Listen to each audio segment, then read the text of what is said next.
어제 한동훈 국민의힘 대표는 여야 의정협의체에 관해서 새로운 안을 던졌죠.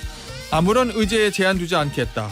여야 의정협의체에 와달라 이 얘기인데 결국 2025학년도 의대 정원 조정 이것도 논의할 수 있다는 얘기입니다. 정원 조정 어렵다는 당의 입장도 한동훈 대표와 같을지 국민의힘 신동훈 원내수석 대변인과 이야기 나눠보겠습니다. 의원님 안녕하세요. 예, 안녕하십니까. 반갑습니다. 자, 반갑습니다. 지금 예. 저 여권의 가장 중요한 이슈 중에 하나가 요겁니다. 의정 갈등 관련한 여야 의정협의체. 어제 한 대표가 의제 제한 두지 않겠다. 그러니까 의사단체 협의체에 들어와서 추석 전에 대화 시작하자 이 얘기거든요. 일단 한 대표의 이 제안은 어떻게 보고 계십니까? 뭐 의제 제한을 두지 않겠다는 얘기는 그동안 저희가 의제 제한을 둔 적이 없습니다. 예. 의료계를 향해서 의제 제한을 두고 대화를 하자 이런 제의를 한 적은 없고 예. 무슨 문제든 다 논의할 수 있다. 정부 측에서도 뭐 숫자 문제도 2,000명 고집하지 않겠다 예. 이런 입장이 나왔기 때문에 가장 중요한 문제는 역시 숫자 문제였는데 그렇겠죠.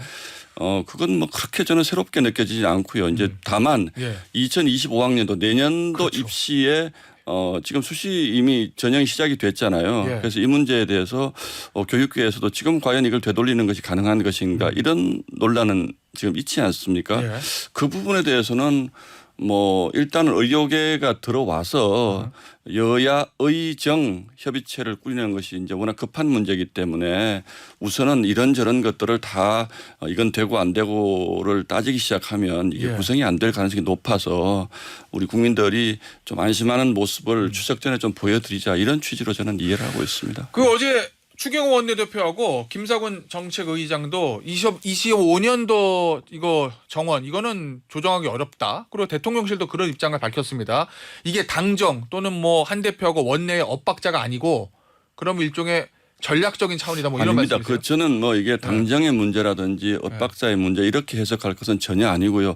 어쨌든 저희가 타이밍을 놓쳐서 내년도는 입시 전형이 시작이 됐잖아요. 그러면 입시를 준비하신 수험생들이나 학부모 입장에서는 큰일 나는 문제잖아요. 그렇죠. 그렇기 때문에 이건 현실적으로 내년은 어렵다. 이미 예. 이렇게까지 진행이 됐기 때문에 이 문제를 논의하려면 사실은 좀 더 일찍 했었어야 되는데 그동안 그걸 못했기 때문에 예. 우리가 현실적인 문제를 말씀을 드리는 거고 지금 와서 정부에서 내년도 그럼 입시 전형도 그럼 다시 우리가 공지를 하겠다 이렇게 됐을 경우에 예. 교육 문제, 교육계에서 또 반발이 크지 않겠습니까? 예. 그런 문제인 것이지 이 문제는 뭐 누가 뭐 몇 년도로 주장하고 누구는 예. 안 된 이런 차원의 문제는 전혀 아닌 걸로 저는 이해를 하고 있습니다. 그럼 어제가- 현실적인 문제입니다. 예, 그 한 대표의 제안은 의료계로 하여금 이 협의체에 들어와서 대화를 시작하게끔 하는 명분을 주는 거다. 저는 뭐 그렇게 보고 있습니다. 이런 예. 이렇게 보시는 거죠? 예, 예. 알겠습니다. 뭐 좀 긍정적으로 보시나요? 그럼 의료계가 어떻게 반응할 거로 보세요? 글쎄 뭐 워낙 복잡한 것 같더라고요. 예. 저희는 의료계도 의료 단체가 여러 곳이 있잖아요. 그렇죠. 근데 의사협회도 있고 전공의협회도 있고 또 뭐 대학 교수협의회도 있고 그런데 지금 그분들끼리도 상당히 감정이 조금 복잡한 것 같아요. 그래서 예. 저희가 바라건대는 어쨌든 국민들 보시기에 의료계를 대표한다고 생각하시는 분들이 좀 많이 참여를 하셔서 여야 또는 정부의 입장도 중요하지만 지금은 의료계에서 좀 대승적으로 일단 대화 테이블로 빨리 좀 복귀해 주시는 것 이게 가장 중요하다고 보고 있고 그 점에서는 예. 한동훈 대표의 생각과 뭐 정부의 생각과 또는 뭐 우리 원내 생각이 다르지 않습니다. 예. 알겠습니다. 어제 이제 한동훈 대표가 의제 제한 없다고 하니까 그러면 2025학년도 이거 정원 문제, 그 다음에 책임자 문책, 대통령 사과, 요 이제 세 개가 의료단체에서 요구하고 있는 것이거든요. 그런 의제 제한 다 없이 대화 협의체 얘기할 수 있다는 거잖아요. 대통령 사고나 이 문제는 예. 좀 다른 차원의 문제죠. 이건 그래요? 의제의 문제가 아니고 예. 전제 조건의 문제인데 예. 아니, 전제 조건이요. 그렇죠. 예. 야당에서는 지난번 원내대표 연설에서 박찬대 대표가 여야 의정 협의체 구성하자는 제의를 본인들도 했는데 예.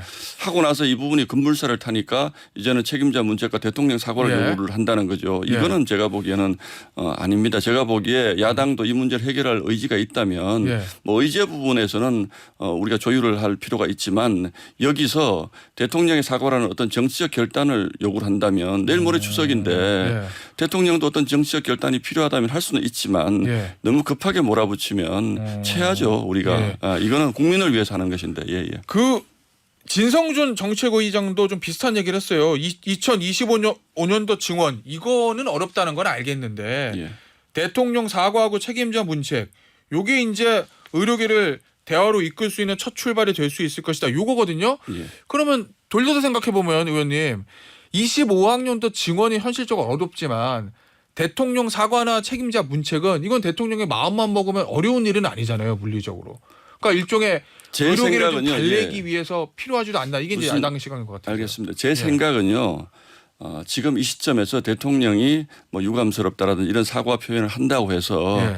이 문제가 곧바로 해결될 거라고 생각하지 않습니다. 이 부분은 예. 상당히 야당이 걸고 있는 어떤 정치적 전제 조건이지 예. 이게 본질과 어떤 뭐 큰 본질적인 문제라고 생각하지는 않습니다. 의료계가 대통령이 사과하지 않기 때문에 우리 못하겠다 그건 아니지 않아요? 저는 그렇게 봅니다. 예. 알겠습니다. 결국 이제 핵심은 증언 문제 이거란 말씀이시군요. 증언 문제고 의료 개혁에 대한 관점의 차이 이런 부분들을 우리가 좀 조금씩 양보해서 좁혀 나가자 이런 부분으로 본질로 접근을 해야지 예. 이 문제를 자꾸 대통령이 사과해라 책임자 문책해라 이렇게 하기 시작하면 끝도 없습니다. 그렇게 나오면 예. 저는 야당이 이 문제 해결할 의지가 없다라고 저는 봅니다.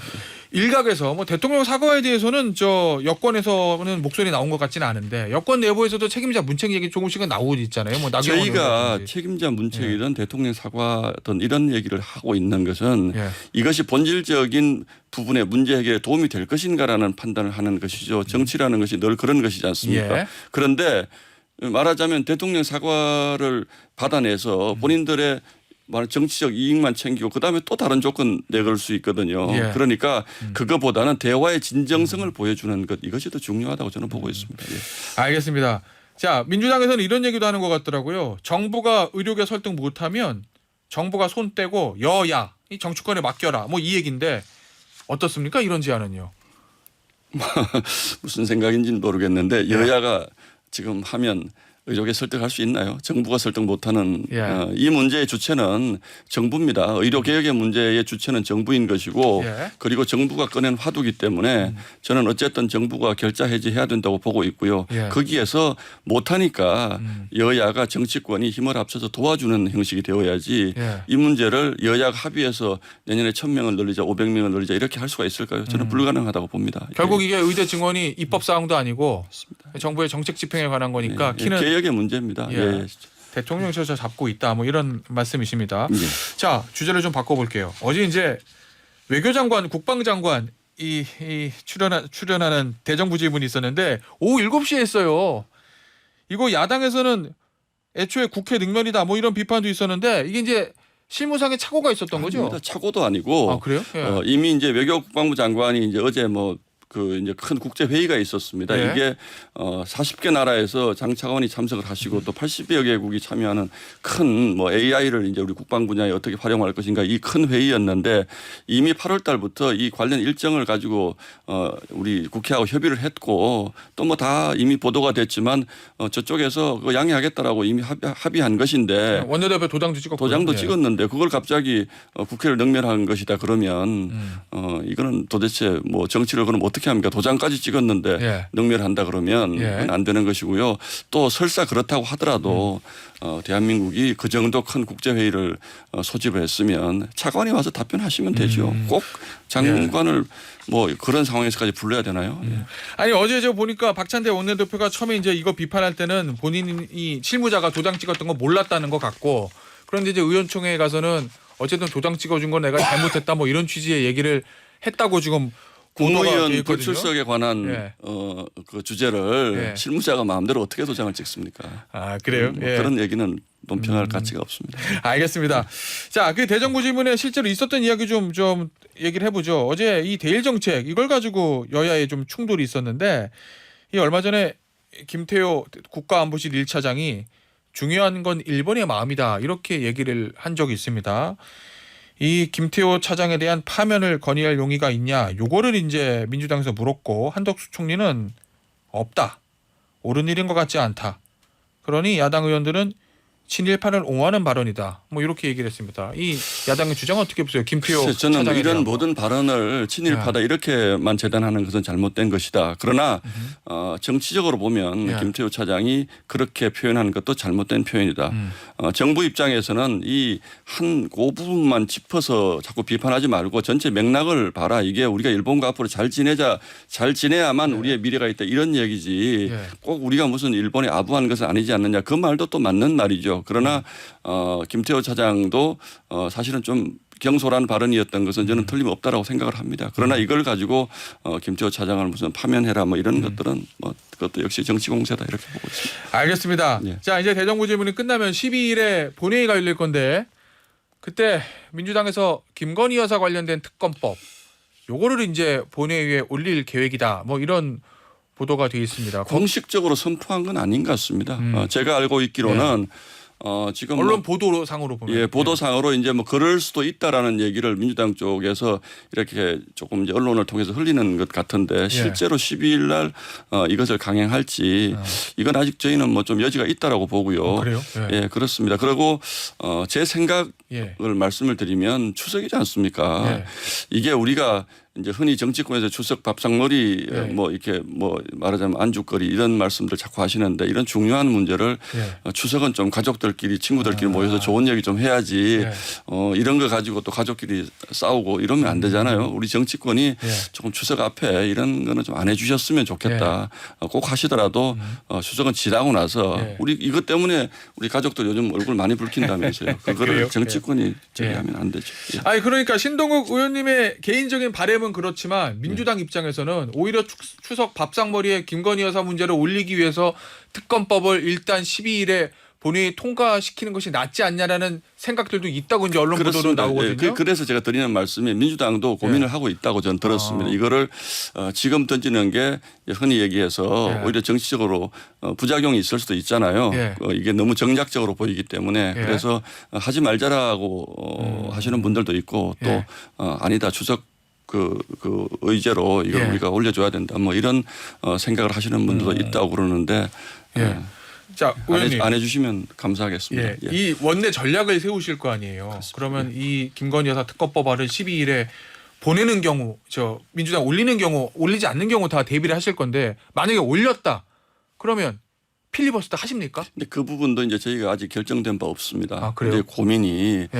다 추석이고 고향들 가신다고 이렇게 즐거운 마음으로 준비하시고 하는데 예. 정치가 아무리 비정하지만 우리가 필리버스터하고 또 상대 비난하고 필리버스터하면 비난하는 거죠. 뭐 아무래도 그렇겠죠. 예, 서로가 예. 비난하는 이런 모습을 보이는 것이 과연 맞을까라는 데 대한 고민을 저희도 역시 하고 있습니다. 예. 그렇게 나올 경우에 우리 해야지 이렇게 또 주장하시는 분들도 있고 그러나 추석 앞두고 여야가 또 이렇게 극단적으로 싸우는 모습으로 회귀하는 것을 우리가 예. 보여주는 것이 국민들에 대한 도리인가 이런 고민 저희도 하고 있습니다.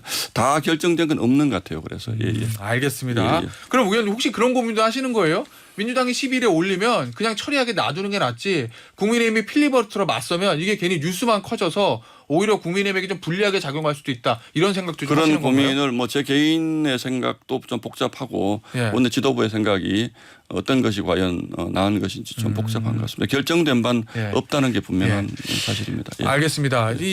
아직 명품 의혹 사건에 관련해서 중앙지검에서 최종 처분은 나오진 않은 거예요. 최재형 목사가 신청했던 수사 심의도 열린다고 하니까.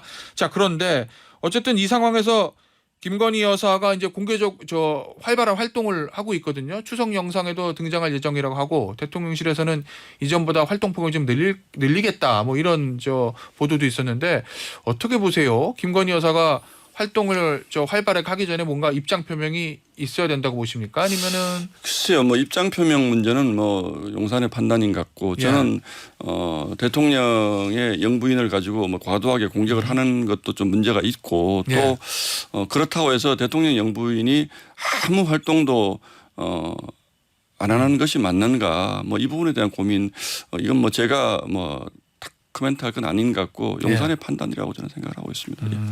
알겠습니다. 이 질문 좀 드려보죠. 이게 얼마 전에 지난 일요일인가요? 있었던 한남동 만찬 소위 말하는 친한계 지도부는 좀 빠졌다 이런 보도가 있었는데 이 장동혁 최고위원이 어제 이런 얘기를 하더라고요. 과연 이것을 누가 언론에 알려줬는가? 만약에 참석한 분이 알려줬다면 그렇게 정무적인 감각이 없나? 뭐 이렇게 이 좀 비판을 했거든요. 어떻게 보십니까? 요 알려진 경위에 대한 아쉬움을 토로한 건데. 저도 사실은 월요일 아침에 이제 기자들 전화를 받고 예. 이제 그 전날 밤에 그런 모임이 있었다는 걸 알고 일감으로 생각하기는 아주 캐주얼한 만남이었겠구나. 예. 대통령께서 뭐 저녁 약속도 없고 하니까 몇몇을 불러서 식사한 자리구나 했는데 저도 그런 점에 아쉬움이 있습니다. 그래서 언론이 이 부분을 친한계의 최고위원들이 빠진 것을 너무 과도하게 저는 정치적으로 해석을 하고 있다. 예. 그거 아닌 것 같은데 그래서 알리신 분이 그걸 의도하고 알린 거라면 저는 그건 이제 부적절하다고 보고 예. 다만 뭐 본인이 나 어젯밤에 대통령하고 만나서 이런저런 민심 전달을 많이 해드렸어 이런 취지로 하셨다면 조금은 생각을 더 깊게 하셨어야 되는 건데 이게 좀 해석이 너무 과도했던 것 같은 생각은 있습니다. 알겠습니다. 자, 마지막 주제 될 것 같은데요. 이제 서울시 교육감 선거 광노현 예비 후보 이 교육감 선거에 관여했다는 혐의로 한동훈 대표를 고소했습니다. 이거 어떻게 보세요? 제가 사실 이 얘기 할 시간 없으면 어쩔까 굉장히 예. 걱정했습니다. 이 부분은요. 어떤 이제 정치가 교육감 선거에 관여하지 말아라라는 이제 법 때문에 이제 그런 얘기를 예. 하시는데 예. 이거는 법 이전과 정치 이전의 상식의 문제를 저는 지적한 것이라고 보고 있습니다. 짤막하게 설명을 드리면 예. 2010년도 서울시 교육감 선거에서 후보 매수 혐의로 광노현 전 교육감이 실형을 받고 국비로 보전해 준 35억 원도 다 반납해라라는 이제 이렇게 된 거잖아요. 그런데 이분이 실형을 받고 이제 2019년인가 사면 복권이 돼서 다시 지금 나오시는데 35억을 하나도 갚질 않았어요. 일부만 갚았습니다. 일부만 네, 갚았습니다. 4억 정도. 예. 그러니까 뭐 35억 중에 30억 이상을 안 갚은 거죠. 그런데 저는 두 가지 점에서 이게 이렇게 해서 사면 복권 받았다고 해서 또 나오면 이게 용납할 수 있습니까? 우리 사회가. 민주당도 비판했잖아요. 국민의 상식에 눈높여서 맞지 않다. 네. 두 번째 이번에 그 실형받고 이제 교육감직에서 물러난 조희연 교육감도 본인이 정교조 교사 부당하게 복귀시킨 거 법원에서 유죄 판결 받았는데 나는 잘못한 거 없다고 얘기를 했어요. 예. 그러면 우리 학생들 가르치는 교육감이 이런 식으로 하시면 잘못해도 신념이 법보다 우선한다. 그럼 여러분들 앞으로 신념이 있다면 법 같은 거 지키지 않아도 된다. 그리고 심지어는 공직 선거에도 다시 나온다. 이렇게 말씀을 하시면 이건 여야의 문제가 아닙니다. 그래서 이거는 국민들의 상식의 문제고 더구나 교육의 수장을 뽑는 선거이지 않습니까? 그런 문제 이런 여야 대표가 저는 한마디도 안 하고 있다면 그게 더 이상한 일이다 이렇게 생각을 하고 있습니다. 광노현 전 교육감 왜 고소한 거로 보세요? 한동훈 대표. 모르죠. 본인이 억울하다고 해서 그 문제를 가지고 고소를 했다면 그야말로 이 손가락으로 달을 가리키는데 달은 보지 않고 본인을 고소한 그 손가락만 보신다면 정말 큰일인 거죠. 이런 부분들은. 예. 알겠습니다. 오늘 인터뷰 여기서 마무리하도록 하겠습니다. 지금까지 국민의힘의 신동욱 원내수석 대변인이었습니다. 의원님 감사합니다. 예, 고맙습니다.